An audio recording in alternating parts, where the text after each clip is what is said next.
Bienvenue sur cette conférence sur la retraite. Je suis Emmanuel Bougenant, responsable de l'offre assurance vie et retraite chez Groupama Vie. Et je suis accompagné de Valérie Batigne, la dirigeante de Sapiendo, notre partenaire expert retraite depuis 6 ans. La question que nous allons nous poser lors de cette conférence, comment bien préparer sa fin de carrière et son passage à la retraite, devrait nous vous aider à améliorer votre stratégie de préparation de la retraite. Bonjour Valérie. Bonjour Emmanuel, je suis ravie d'être là pour aborder ces sujets importants. Merci. En fonction de notre situation, du métier que nous exerçons et des circonstances, il est possible d'avoir de multiples scénarios de fin de carrière. Un départ à l'âge légal, un départ à l'âge du taux plein, un aménagement de carrière avant le départ définitif à la retraite ou encore un départ anticipé. Ces différentes possibilités, qui ont été renforcées et favorisées par la dernière réforme de 2023, dans tous les cas, l'essentiel est de bien évaluer les choix qui s'offrent à nous afin de choisir le meilleur scénario, le plus adapté à nos besoins et à nos projets. Nous sommes notamment de plus en plus nombreux à aspirer à une transition progressive, cumul entre emploi et retraite.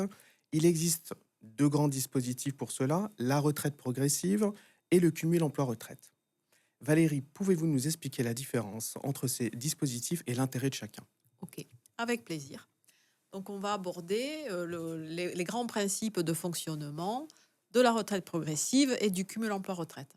On va commencer par la retraite progressive, parce que chronologiquement, on peut, avant même l'âge légal, demander un dispositif de retraite progressive. Alors comment ça marche? La retraite progressive, c'est une période de sa vie où on est en partie en activité à temps partiel. Et pour la partie qui n'est pas travaillée, on perçoit une pension de retraite. Alors, le temps partiel, il doit être entre 40 et 80%, donc on perçoit un revenu au prorata de son activité. Et pour la partie non travaillée, on va percevoir une partie de sa pension de retraite provisoire, c'est-à-dire qu'on va calculer une pension de retraite provisoire à l'âge à partir duquel on a demandé la retraite progressive, et on va effectuer un prorata complémentaire pour toucher une partie de cette retraite provisoire. Voilà comment ça marche. Alors, à partir de quand on peut demander à être en retraite progressive? On peut demander désormais à partir de 60 ans. Donc ça, c'est une nouveauté qui date du 1er septembre 2025. Donc à partir de 60 ans, on peut demander une retraite progressive. Il y a néanmoins une condition, c'est qu'il faut avoir validé 150 trimestres. Voilà. Donc pour avoir accès à ce dispositif, il faut au minimum avoir 60 ans et au minimum avoir validé 150 trimestres. Petite remarque, c'est que quand on est salarié, il faut être à temps partiel. Donc ça veut dire que si on était auparavant à temps complet, il faut l'accord de l'employeur pour passer à temps partiel. Mais l'employeur ne peut pas refuser s'il n'invoque pas une raison liée au caractère incompatible de l'activité à temps partiel avec l'organisation de l'activité. Voilà. Et ce mécanisme, ce dispositif de retraite progressive est ouvert pour tous les statuts, notamment pour les travailleurs non salariés. Donc là, le critère, ça ne va pas être le temps partiel, mais ça va être une diminution d'activité qui se traduit par une diminution du revenu d'activité. Et concernant le cumul emploi-retraite, est-ce que vous pouvez nous éclairer sur ce dispositif?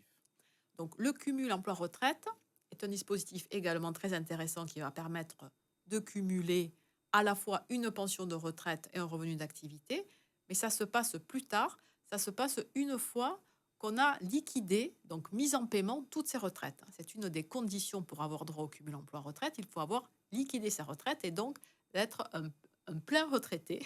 Et une fois qu'on est retraité, on peut décider de réengager ou de poursuivre son activité précédente. Et là, c'est cette nouvelle activité qu'on appelle une activité en cumul et qui peut, on va le voir, générer des droits.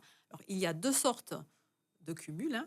Il y a un cumul qu'on appelle libre, c'est-à-dire où on peut, sans plafond, cumuler à la fois sa retraite et les revenus de sa nouvelle activité. Voilà. Pour être éligible au cumul libre, il faut avoir soit deux possibilités, soit l'âge légal et tous ses trimestres, soit 67 ans. Voilà. Sinon, on est dans un autre cas de cumul qu'on appelle le cumul plafonné. Et concernant la retraite progressive, quel est son impact financier? Alors effectivement, la retraite progressive peut avoir des impacts financiers. il va falloir distinguer deux périodes. Il y a la période de retraite progressive et la période une fois qu'on est à la retraite définitive. Donc, pour la période de retraite progressive, vous avez vu qu'on est en partie à temps partiel, en partie retraité. Donc là, on va avoir une perte de revenus qu'il faut évaluer, qu'il faut simuler. Pourquoi? Parce qu'on travaille à temps partiel, donc on n'a qu'une partie de son ancienne rémunération. Et pour la partie complémentaire, on a une fraction de sa retraite. Mais la retraite provisoire, voilà, est inférieure déjà à la retraite définitive et elle est inférieure évidemment à son revenu également. Donc là, on va avoir une perte de revenus qu'il faut calculer et évaluer. Et après, il y aura une perte de revenus une fois qu'on a déclenché sa retraite définitive. Pourquoi? Parce que pendant la période de retraite progressive, on travaille moins, on travaille à temps partiel. Donc si on travaille moins, ça veut dire qu'on cotise moins. Je dirais quelque chose à ce sujet. Donc si on cotise moins, on va valider moins de droits à la retraite pour plus tard.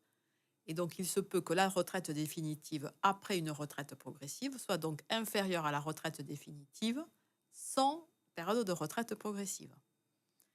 Un petit bémol cependant, c'est que l'employeur peut accepter de surcotiser, donc de cotiser par exemple sur un temps plein, alors que l'activité à temps partiel est à 80%. Donc ça peut exister dans certains cas.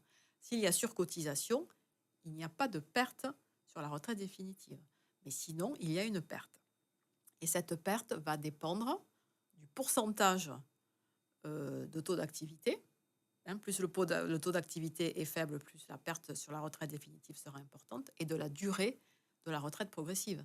C'est sûr qu'une durée d'1 an, l'impact sera faible, mais si la durée est de 4 ans, l'impact sera beaucoup plus important. Et concernant le cumul emploi-retraite, est-ce qu'on peut poursuivre son activité au sein du même employeur? Alors, concernant le cumul emploi-retraite, on peut poursuivre au sein du même employeur. Ce qui est important de souligner, c'est que depuis la dernière réforme de 2023, l'activité que l'on reprend ou que l'on poursuit en cumul peut générer des droits à la retraite. Ça, c'est nouveau. Parce que l'activité qu'on exerce en cumul, c'est une activité normale, donc on paie toutes les cotisations retraite comme si on n'était pas retraité. Mais auparavant, toutes ces cotisations, et notamment les cotisations retraite, ne généraient pas des droits. Désormais, la nouvelle activité va générer des droits à la retraite. Pour cela, il y a deux conditions, toujours des conditions. La première condition, c'est qu'il faut être dans le cumul libre, c'est-à-dire il faut avoir l'âge légal et tous ses trimestres 67 ans. Et si on poursuit son activité chez son ancien employeur, il y a quelque part une franchise de 6 mois. Pendant 6 mois, l'activité ne va pas générer des nouveaux droits à la retraite. Voilà. Ça, c'est si on poursuit chez son ancien employeur et sous le même statut. Voilà. Petite chose aussi à ajouter, c'est que donc, l'activité produit des nouveaux droits.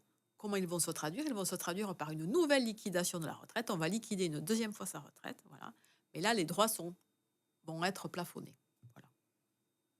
Nous venons de parler des dispositifs d'aménagement de fin de carrière. Je vous propose maintenant d'aborder la question des dispositifs qui permettent de partir plus tôt à la retraite avec le taux plein, en commençant par les départs anticipés.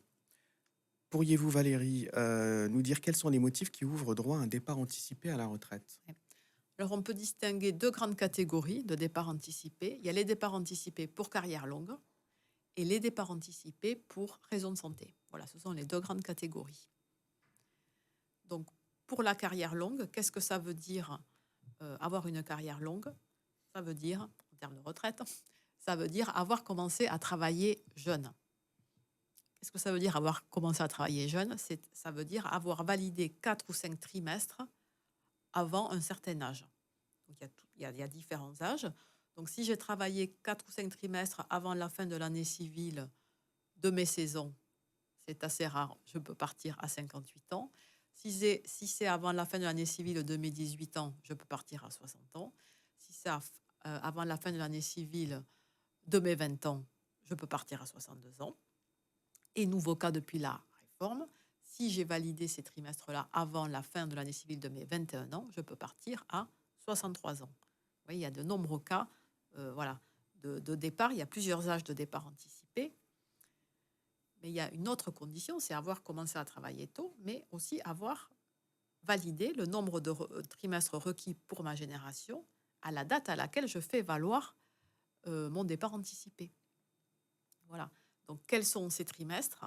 C'est ce qu'on appelle des trimestres validés ou des trimestres réputés cotisés. Pardon, des trimestres cotisés et les trimestres réputés cotisés. Donc, les trimestres cotisés, c'est simple, c'est ceux qu'on a acquis en travaillant. Voilà. Les trimestres réputés cotisés, ils sont limitativement énumérés. C'est des trimestres pour lesquels on n'a pas cotisé, mais on a quand même le droit de les compter pour la retraite anticipée. Alors, je prends un exemple, par exemple, les droits, les trimestres qu'on valide quand on est au chômage, on peut en retenir 4. Voilà. Donc, si on a 10 trimestres acquis pendant la période de chômage, ne seront pris en compte pour le compteur des trimestres que 4. Voilà. Mais par exemple, les trimestres enfants ne sont pas du tout pris en compte dans le compteur. Voilà. C'est pour ça qu'il faut bien regarder parmi les trimestres qu'on a validés, lesquels on peut retenir pour faire valoir le droit à un départ anticipé. Et qu'en est-il des départs anticipés pour raison de santé? Alors, pour raison de santé, il y a là aussi plusieurs cas de raison de santé. Donc, on va les synthétiser. On peut partir plus tôt, et le plus tôt et à partir de quel âge va dépendre de la raison pour laquelle on invoque un départ anticipé pour raison de santé. Donc, il peut y avoir le départ pour handicap, il y a le départ pour invalidité, le départ pour inaptitude ou le départ pour incapacité permanente liée à une maladie professionnelle ou un accident du travail. Si on prend le départ pour handicap, il y a des possibilités de départ à partir de 55 ans. Donc, je dis bien à partir de, parce que ça va dépendre aussi du nombre de trimestres cotisés pendant la période de handicap. Voilà. Et il faut avoir le statut de handicap, c'est-à-dire un taux d'incapacité de 50% ou un statut particulier. Pour l'invalidité, c'est un statut qui est reconnu par les caisses, par la caisse de sécurité sociale. Et là, on peut partir à partir de l'âge de 62 ans, donc 2 ans avant les 64 ans. Il y a également le départ pour inaptitude.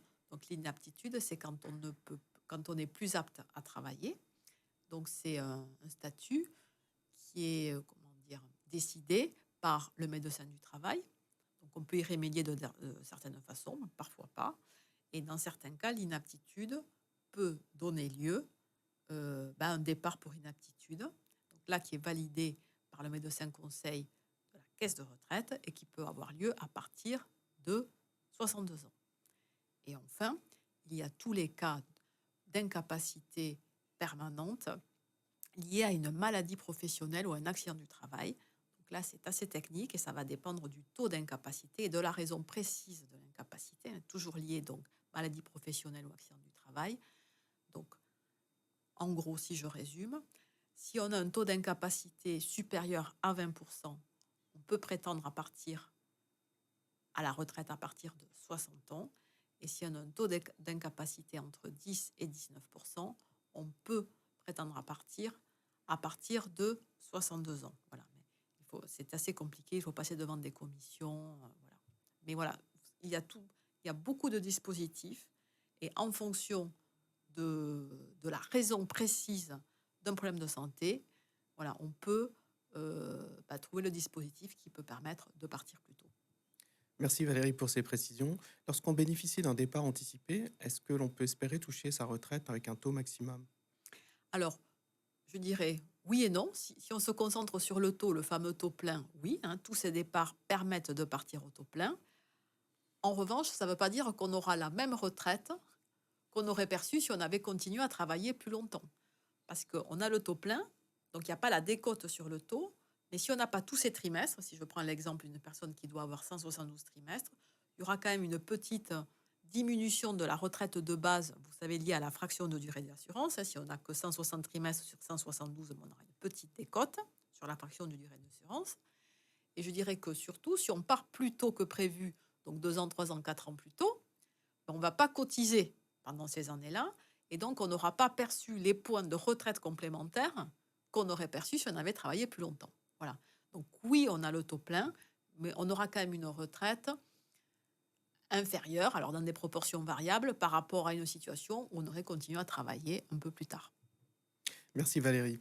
Un autre dispositif qui intéresse beaucoup les Français, c'est le rachat de trimestre. Alors on est intéressé pour savoir justement votre vision là-dessus. Est-ce que c'est un dispositif qui est intéressant et à quel moment il faut effectivement s'y intéresser Ouais. pour voilà, se tourner vers le rachat de trimestre? Alors c'est un dispositif qui peut être très intéressant et qui intéresse beaucoup les Français.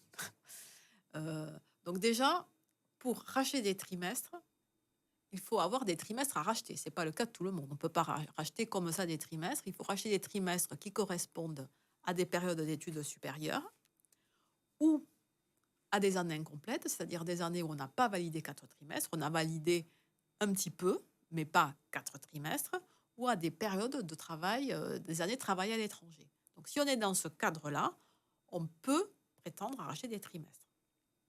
Autre chose quand même importante, c'est que pour racheter des trimestres, c'est quand même la première des choses, il faut qu'il manque des trimestres. C'est-à-dire que si on a tous ces trimestres à l'âge légal, il ne sert à rien de racheter des trimestres. Ça ne sert à rien d'avoir trop de trimestres à l'âge légal. Bon. Ensuite, comment fait-on pour savoir si ça vaut le coup de racheter des trimestres? Et pour ça, on fait 2 simulations. On fait une simulation avec combien j'ai à la retraite si je ne rachète pas de trimestre, un âge donné, par exemple mon âge légal, et combien j'aurai de retraite si je rachète mes trimestres. Donc il y a un différentiel qui est toujours positif, sinon ça ne vaut pas le coup, c'est sûr. Par exemple, on va prendre l'exemple de je vais gagner 1 000 euros de plus par an à la retraite, et on rapporte ce supplément de retraite au coût du rachat. Combien m'a coûté ce rachat? Voilà.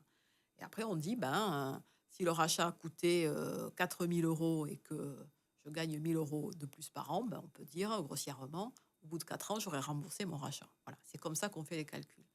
Donc, si c'est quelques années, ça va. Si le rachat est remboursé au bout de 20-30 ans, là, on peut se poser des questions sur la pertinence du rachat. Voilà. D'accord. Après, donc, la question prochaine, c'est et combien coûte un trimestre? Voilà. Alors ça, c'est un vaste sujet. Combien coûte un trimestre? Il dépend de plusieurs facteurs. Ses revenus, l'option, il y a des options, il y a des raffinements, et l'âge. Voilà. Plus on rachète jeune, moins c'est cher, et plus on rachète proche de la retraite, plus c'est cher. Donc on pourrait être tenté de se dire, je rachète tant que je suis jeune. Bon. Le problème de ça, aucune décision n'est facile, c'est que quand on rachète jeune, on a une grosse incertitude en fait sur la réglementation et sur le nombre de trimestres qu'il faudra avoir quand ce sera à mon tour de partir à la retraite. Et donc, si on a des réformes des retraites comme on a eu récemment, qui allongent la durée de travail, on va valider naturellement plus de trimestres. Donc, on peut penser jeune qu'il nous aurait manqué des trimestres. En fait, les trimestres vont arriver naturellement parce qu'on va devoir travailler plus longtemps. C'est pour ça que chez Sapiendo, on préfère conseiller d'attendre, d'être plus proche de la retraite pour avoir une meilleure visibilité sur la réglementation, de sorte à ne pas racheter des trimestres pour rien. Voilà. C'est très clair, merci Valérie. Nous avons parlé des dispositifs d'aménagement de fin de carrière, des dispositifs qui permettent de partir plus tôt avec le taux plein. Et je vous propose maintenant d'aborder la dernière ligne droite, c'est-à-dire de comment bien anticiper son passage à la retraite. Alors Valérie, est-ce que vous auriez quelques conseils à nous donner, à nous Ouais. partager à ce sujet? Donc effectivement, la retraite, ça ne se prépare pas que dans les années qui précèdent le départ à la retraite, il faut bien l'anticiper. Nous, ce qu'on conseille, c'est de, à mi-carrière déjà, faire une évaluation de ses futurs revenus à la retraite par répartition.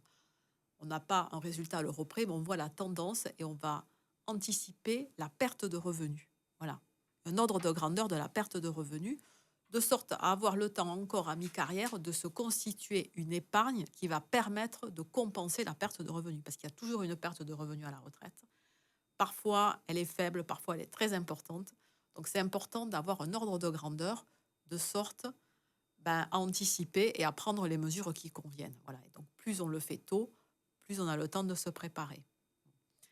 Ensuite, il y a le sujet de, après, plus on se rapproche de l'âge de la retraite, plus on regarde de près tous les mécanismes qu'on vient de voir. Voilà. Puis après, il y a la décision de l'âge. Vraiment, je suis à quelques mois après, je pars quand, quelle année, en janvier, en février, en décembre, etc. Donc là, il y a des impacts. notamment, on peut avoir des impacts fiscaux, etc., des impacts professionnels. Donc, il faut bien se préparer. Et voilà, le moment de je prends ma retraite, il faut aussi se préparer au fait que c'est un moment administratif assez fastidieux, qui dure plusieurs mois. Voilà, c'est la dernière ligne droite. Il faut avoir préparé tous ces papiers. Il faut être sûr que la retraite, surtout, va être bien calculée. Voilà, c'est le dernier moment où on peut réparer des oublis, des erreurs. Il faut s'assurer que le calcul est vraiment juste. Donc ça, c'est un vrai moment. Voilà, il faut anticiper, il faut se dire, voilà, ça va être fastidieux, c'est un moment clé, il faut allouer du temps, il faut bien se préparer. Ça, c'est la retraite par répartition. Bien, c'est une mise en paiement d'un revenu qu'on va percevoir 23, 25 ans. Donc, c'est un moment clé. Et en même temps qu'on va mettre en paiement sa retraite par répartition, ben, on va se demander comment déboucler toute son épargne. Si j'ai plusieurs contrats, lequel je choisis de déboucler, tous en premier ou pas? Est-ce que je choisis de le déboucler en capital, capital fractionné, rente? Voilà. Donc, ce sont des moments financiers importants. Voilà, et on peut se faire accompagner parce qu'il y a des impacts financiers importants, des choix à faire et des choix qui vont impacter les revenus qu'on va percevoir. En moyenne, je le répète, c'est 23 ans aujourd'hui et si l'espérance de vie s'allonge, ce sera beaucoup plus. Merci Valérie pour ces précieuses informations. J'espère quant à moi que ces informations vous seront utiles pour préparer au mieux votre passage à la retraite. Copama